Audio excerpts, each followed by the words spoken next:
The House Judiciary Committee oversight session began on a March morning, with FBI Director Pam Bondi occupying the central chair before the panel of Congresspeople. The official agenda dealt with the agency's operational procedures, but the topic of files related to Jeffrey Epstein hung over the atmosphere from the first interventions. Congressman Thomas Massie, Republican from Kentucky, awaited his turn with a folder of documents on the table, consulting notes while other lawmakers asked their initial questions. The first minutes transpired within the routine expected for this type of event. Bondi responded to questions about resource allocation, investigation protocols, and interagency coordination. Her posture remained firm, her answers technical and measured.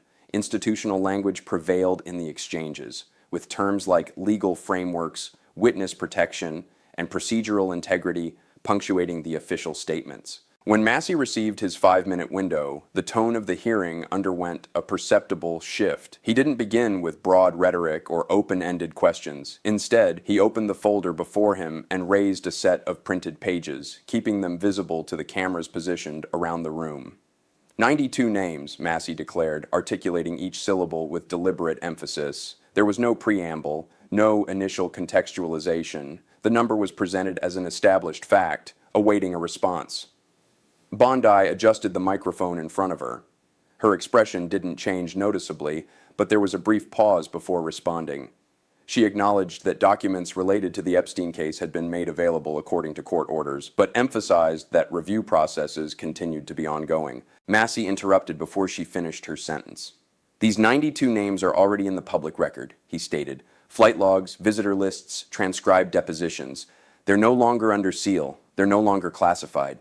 The congressman then detailed the origin of the documents, civil proceedings made public in the last 6 months, records obtained through fulfilled FOIA requests, deposition transcripts released by court order. Each category was mentioned separately, building a factual chronology of the disclosures. Bondi resumed speaking, explaining that the existence of public information didn't eliminate the need to protect ongoing investigations. She cited legal precedents, mentioned the protection of sources and witnesses, referred to national security interests that transcend the availability of isolated data. Massie didn't deviate from his line of questioning. He returned to the printed documents, leafing through specific pages while citing dates. February, when the first batch of transcripts was released. March, with the disclosure of travel records. April, May, June, each month bringing new sets of information made public through different legal channels. The construction was methodical, accumulating evidence that the confidentiality barrier had been progressively dismantled by judicial decisions independent of the FBI's will. The director maintained her defense on procedural tracks. She reiterated that the agency followed established protocols for cases involving multiple jurisdictions, cooperating witnesses, and potential compromise of related investigations. Massie then reformulated the question more directly. If 92 names are already public, how many remain under redaction in FBI files? Bondi didn't provide an exact number. She stated that different levels of protection applied to different categories of information and that numerical generalizations wouldn't adequately reflect the complexity of the legal framework. The congressman readjusted his approach. Instead of pressing for a direct admission, he began working with basic math. If the files contained approximately 100 names, a number mentioned in previous press reports and never officially denied, and 92 had already become public, the difference was 8. Massie didn't present this as speculation, but as simple arithmetic deduction based on the FBI's own positions regarding the volume of information involved. Bondi responded that she couldn't confirm specific totals without reviewing updated classifications, but Massie had already moved forward. He cited previous testimony from the director herself from 6 months earlier, when she had stated before another committee that the FBI would seek maximum transparency compatible with the protection of legitimate investigations. Massie read the quote directly from the official transcript of that previous session with page number and date.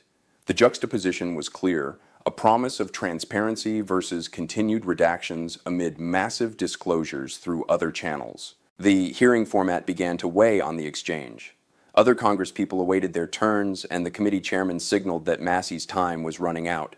He used the final seconds to register an observation that the credibility of national security justifications diminished proportionally to the number of names already made public without visible consequences reported by the FBI. There was no time for a response.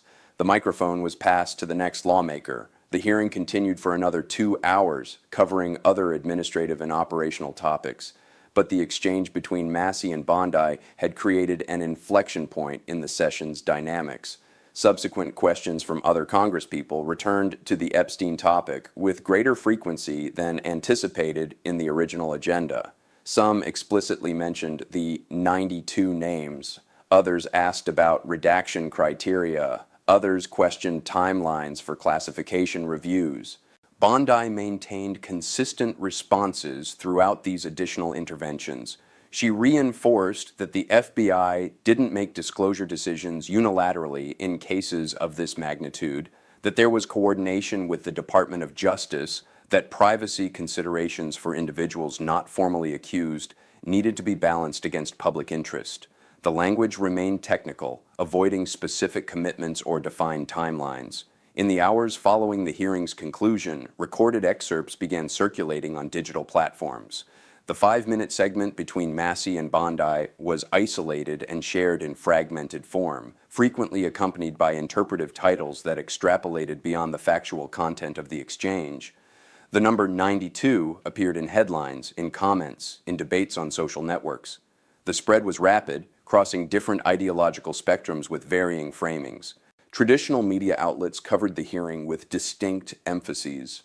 Some highlighted Massie's statements about public documents, others focused on Bondi's procedural defenses, still others contextualized the exchange within the broader history of investigations related to Epstein. Editorials appeared in subsequent days, some defending greater transparency, others warning against premature exposures that could compromise legal processes still underway. Government transparency advocacy organizations issued statements citing the hearing as evidence of the need for reforms in classification processes. Advocacy groups for victims of sexual crimes expressed divided positions, some emphasizing the public's right to information, others concerned with protecting witnesses and survivors who could be identified indirectly through broad disclosures. Massie's office released an official statement reiterating that the congressman had based his assertions exclusively on public documents and verifiable court records. The statement included a list of cited sources with case numbers and disclosure dates. The FBI in turn issued a standard statement reaffirming its commitment to transparency within applicable legal limits, without commenting specifically on the numbers mentioned during the hearing. Behind the scenes in Congress, according to unconfirmed reports from congressional staffers, discussions began about the possibility of convening new hearings focused specifically on the redaction criteria applied to the Epstein files.